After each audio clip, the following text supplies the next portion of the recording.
আজ্ঞাচক্র, আজ্ঞাচক্র মানে জ্ঞানের চক্র,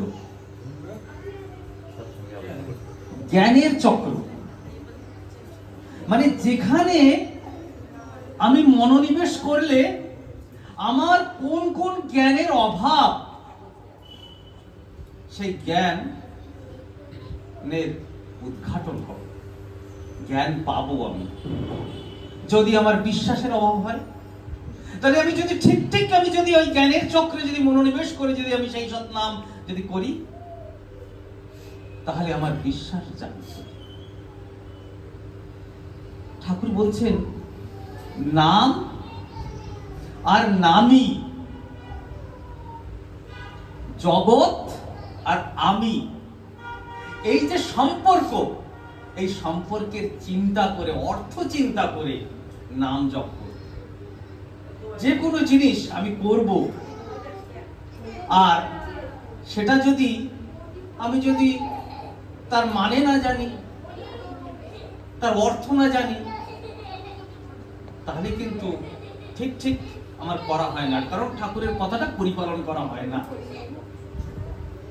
বলছেন যে অর্থ সহ যদি নাম করি পুরায় মনস্কাম, অর্থ সহ করলে নাম পুরায় মনস্কাম। তাই অর্থটা কি? নাম আর নামী আর জগৎ আর আমি, এর ভিতর কি সম্পর্ক? ঠাকুর কেমন করে বলেছেন নাম, নামের যে মালিক তিনি হচ্ছেন সেই নামী, নামটা তিনি ধারণ করেছেন, অর্থাৎ সেই নাম শব্দ, এবং সেই শব্দের মূর্তি হচ্ছে আমাদের এই দয়াল ঠাকুর। নাম আর নামী, জগৎ আর আমি, এর ভিতরে যে সম্পর্ক, এই সম্পর্কটা বারবার চিন্তনের মাধ্যম দিয়ে সেই জাগ্রত করে তুলতে হবে। তাহলে অর্থ চিন্তার মাধ্যমে সেই নামের যে সত্যিকারের তার যে গুণ, সেই আমার ভিতরে ধীরে ধীরে প্রকট। ঠাকুরের কাছে এক মা এসেছেন তার মেয়েকে নিয়ে, একটা সমস্যায় পড়েছে। কি সমস্যা? যেটা আমাদের প্রায় সকলেরই হয়, সকালবেলায় ঠিক সময় মতো আমরা ঘুম থেকে উঠতে পারি না। তাই ওই মেয়েকে নিয়ে এসেছে তার বাবা মা।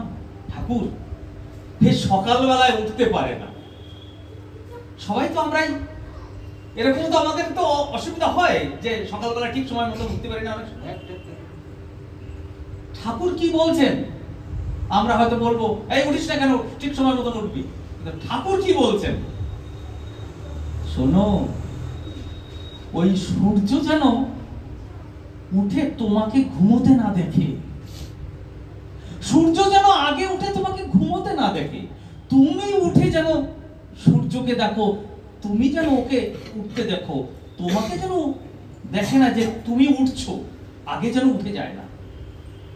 এমন করে মনোভাবের সৃষ্টি হলো যে হ্যাঁ আমি আগে উঠবো, তাহলে আমি দেখবো সূর্যর আগে আমি উঠেছি, ওকে উঠতে দেখো, আমাকে যেন উঠতে না দেখে।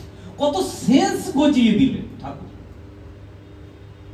এইভাবে এই যে বিশ্বাসটা গজিয়ে গেল যে না, আমাকে না, ঠাকুর বলেছেন এইভাবে করতে হবে। ভালো না বাসলে তার কথা শুনতে ইচ্ছা করে না, তার কথা মানতেও ইচ্ছা করে না। একবার একটা ছোট্ট ঘটনা। একবার ঠাকুর এক মাকে বললেন ওই সতু সান্যালকে খাওয়াতে। কাকে? সুধাপানি মা ছিলেন, তাকে বললেন কি ওই সতু সান্যালকে আজকে খাওয়াস। তা রান্না টান্না করে তিনি খেতে দিয়েছেন, আর খেতে দিয়ে তিনি ঠাকুরের কাছে এসে দাঁড়িয়েছেন। খেতে দিয়ে এসে দাঁড়িয়েছেন, একটু পরে ঠাকুর বলছেন এই তুই এলি যে? ঠাকুর আমি তাকে দিয়ে এসছি।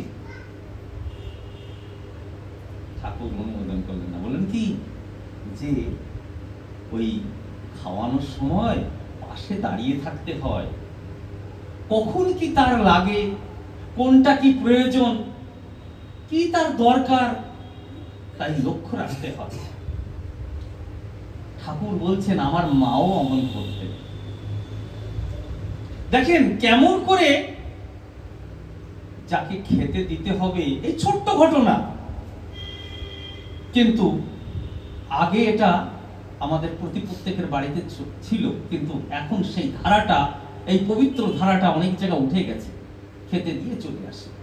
তাহলে ঠাকুরকে ভালোবাসলে এই গুণটা আমরা আমাদের পরিবারের ভিতরে আবার চালিয়ে নিয়ে ওই কথাটা মনে করতে পারি যে সত্যি ঠাকুরের দয়ায় এটা আমরা আবার এই সুন্দর ব্যবস্থাটা আবার পরিপালন করতে পারি।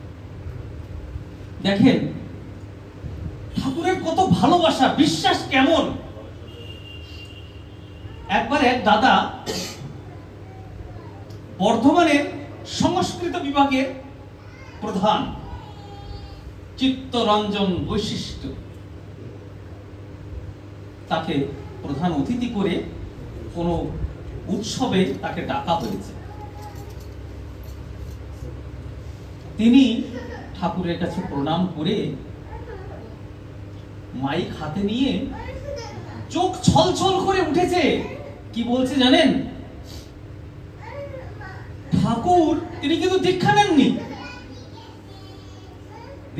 কিন্তু তাকে প্রধান অতিথি করে সেই ওই উৎসব মঞ্চে যেমন আগে একটু ঠাকুরের ইষ্ট আলোচনা হতো, তাকে প্রধান অতিথি করে নিয়ে আসা হয়েছে।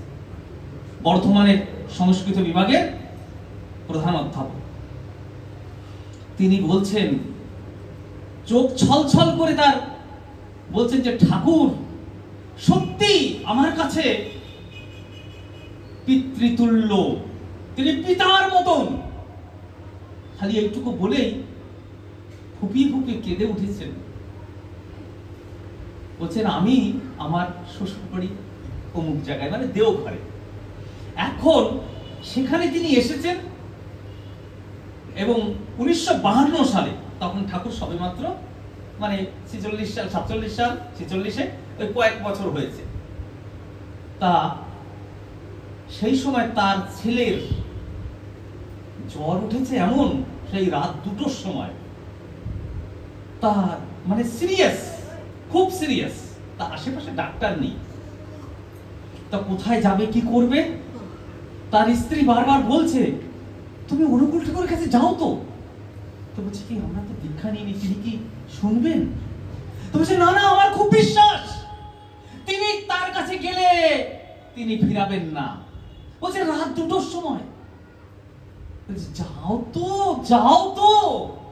তার স্ত্রীর কথায় সেই ভদ্রলোক 2টোর সময়, রাত 2টোর সময় বলেন, কারোর বাড়িতে যে যদি খটখট করে 2টোর সময় কেমন লাগে? তিনি দীক্ষা নেননি। তিনি কোন বিশ্বাস বলে আস্তে আস্তে আস্তে আস্তে গিয়ে দেখলেন সেই গেট, সেই গেটের ভিতরতে ঢুকে গিয়ে দেখলেন ঠাকুর বড়ার বাংলোর বাইরে উঠোনে তাসুতে, ওই তাসু ছিল, সেই তার ভিতরে শুয়ে আছেন, ঘুমিয়ে আছেন। আচ্ছা, কেউ ঘুমিয়ে থাকতে পারে? এত মানুষের ঠাকুর, এত মানুষের ঠাকুর, তাকে যে ডাকবে। আস্তে আস্তে ঠাকুরের কাছে গেছে, তখন তো খোলা ছিল, তো যেই ঠাকুর ফট করে উঠে পড়েছে। তিনি ঘুমিয়ে আছেন, জেগে আছেন, তার ব্যাপার। উঠে যে বলছে কি রে? ঠাকুর আমার ছেলে খুব শরীর খারাপ, ঠাকুর বলতে বলতে কেঁদেছে। এই দাঁড়া দাঁড়া, কাঁদিস না। এই সঙ্গে সঙ্গে যে ডাক্তারকে ডাকলেন প্যারিদা, তিনিও ঘুমিয়েছিলেন। তাকে ডেকে সঙ্গে সঙ্গে উঠি, এই ওখানে যা। ওই ঠাকুর কিন্তু দেখেননি যে কে দীক্ষিত কে অদীক্ষিত, কিছু দেখেননি। তিনি কি দেখেছেন? তার ছেলের কষ্ট। এই বিশ্বাসটা পেল কি করে যে একজন অদীক্ষিত? তাই এই হচ্ছে বিশ্বাস, তার ভালোবাসা। যে বিশ্বাস কেমন, যে হ্যাঁ তার আচার আচরণ দেখে সব বোঝা যায় তার বিশ্বাস। এই বিশ্বাস বলে তিনি এসেছেন, এসে ওইভাবে গিয়ে তারপরে তিনি সুস্থ হয়েছেন। কিন্তু সেই কথাই সেই বলতে বলতে তিনি কেঁদে দিয়েছেন। এই না আমাদের ঠাকুর? সেই ঠাকুরকে সামনে রেখেই তো আমরা সৎসঙ্গ করছি, যাতে আমাদের ওইরকম বিশ্বাস হয়। এই ঘটনা শুনে, এই ঘটনা বলে আমারও বিশ্বাস হয়, আপনাদের যাতে বিশ্বাস হয়, সেই জন্যই তো এইভাবে ঠাকুরের কথা বলা।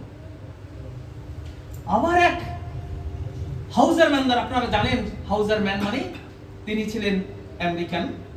তিনি আসছেন তা সুইজারল্যান্ডের একজন দম্পতি দীক্ষা নিয়েছে, দম্পতি না, তার স্ত্রী মারা গেছেন, তার ছেলে রয়েছে, তিনি দীক্ষা নিয়েছেন নতুন।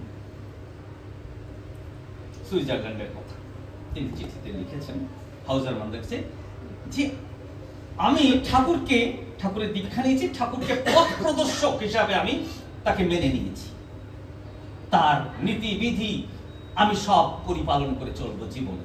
কিন্তু আমার একটা প্রশ্ন এই কি যে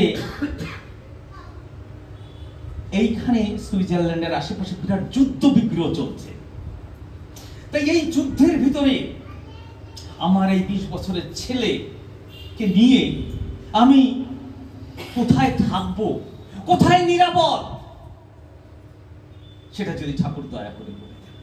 আপনি একটু ঠাকুরের কাছে জেনে নেন। আমরা সবাই বলি কিনা আমরা নিরাপদ কিনা, আমরা কোথায় থাকবো, আমাদের ছেলে মেয়ে নিয়ে আমি কোথায় থাকবো। এই যুদ্ধ বিগ্রহের সময় দেখেন এখনো এই যুদ্ধ বিগ্রহ শুরু হয়ে গেছে। আমরা প্রত্যেকের অন্তরে জিজ্ঞাসা করি, তাই তো, সত্যি তো, আমি নিরাপদ কিনা। আমরা আশ্রয় খুঁজি, পরম আশ্রয় খুঁজি। আমরা সেই আশ্রয়ের জন্যই তার কাছে কি বললেন জানেন, ঠাকুর কাছে ওইটা নিবেদন করা হলো। হাউজারম্যানদা বললেন, ঠাকুর সুইজারল্যান্ড থেকে এরকম একজন দীক্ষা নিয়েছেন নতুন, তা এইভাবে জিজ্ঞাসা করেছেন। ঠাকুরের মুখের দিকে সবাই যারা বসে আছে সবাই তাকিয়ে আছে, ঠাকুর কি বলেন, কোথায় থাকবেন, কি করবেন, কোথায় সুইজারল্যান্ডে থাকেন, ঠাকুর তো একটা জায়গা বলে দেবেন যে অমুক জায়গায় থাকো। ঠাকুর তাকিয়ে দেখলেন, সব শুনলেন। ঠাকুর ওখানে খালি ইশারা করলেন, তার কোলের কাছে দৃষ্টি দিয়ে বললেন, এখানে। আচ্ছা, এখানে যখন বললেন সবাই অনেকে কি মনে করেছে জানেন, অনেকে মনে করেছে যে দেওঘরে থাকবে। প্রত্যেকে আশেপাশে অনেকে মনে করেছে দেওঘরের কথা বলছেন। কিন্তু ওই হাউজারম্যানদাকে যখন জিজ্ঞাসা করলো যে আপনি কি বুঝলেন, আমি বুঝলাম ওই ঠাকুরের চরণে থাকার কথা। চরণে অর্থাৎ ঠাকুরের কোলে, অর্থাৎ ঠাকুর যেমন করে বলেছেন সেই চরণে থাকলে আর কোনো ভয় নেই। অর্থাৎ ওই চলনে থাকলে তার বিশ্বাস, ওই যে ওই চলনে তার হাউজারম্যানদার বিশ্বাস যে ওই চলনে যদি থাকি, ওই চরণে যদি থাকি, সে দেওঘরে এসেও যদি ওই চরণে না থাকা হয় তাহলেও সে নিরাপদ নয়, তাহলেও সে নিরাপদ নয়। তাই ওই কথাতে সবাই অবাক হলো যে আমরা বুঝেছি দেওঘরে থাকবে, আর সে বুঝেছে ঠাকুরের কোলে, অর্থাৎ ওই চরণে পায়ের দিকে তাকিয়ে আছে। তাই পা মানে চলন, ঠাকুরের নীতিবিধি। আজ আমরা এখানে এসেছি, ওই নীতি কেমন করে ঠিক করলে আমাদের বিশ্বাস বাড়বে, আমরা যেন ভালো করে জেনে নিই, আর আমরা প্রতি ক্ষণে ক্ষণে বিশ্বাস বাড়াতে যেন পাকা বিশ্বাসী হয়ে উঠি। পাকা বিশ্বাসী হলে আর পতনের ভয় থাকে না, আমরা এই ঠাকুরের সত্য অনুসরণে পাই। তাই কেমন করে ওই ঠাকুরের চরণে, অর্থাৎ তার নীতিবিধির চলনে চলে আমি আমাকে সুন্দর, পরিষ্কার এবং ভক্তিময় করে তুলতে পারি, তার জন্য যেন সদা আমরা জাগ্রত থাকি, আমরা যদি চেতন থাকি, আমরা যেন ঘুমিয়ে না যাই। সূর্য ওঠার আগেই যেন আমরা উঠে আমরা যেন সেই তার নীতিবিধি যেন পরিপালনে যেন সদা জাগ্রত হয়ে থাকতে পারি। যাই হোক, আমি আপনাদের এখানের সকলের, যারা এসেছেন যারা আসেননি, সকলের আমি ঠাকুরের চরণে মঙ্গল প্রার্থনা করি। আপনারা ভক্তিময় হয়ে উঠুন, আপনারা বিশ্বাসময় হয়ে উঠুন, ঠাকুরকে ভালোবেসে জীবনে জয়যুক্ত হন। জয় গুরু।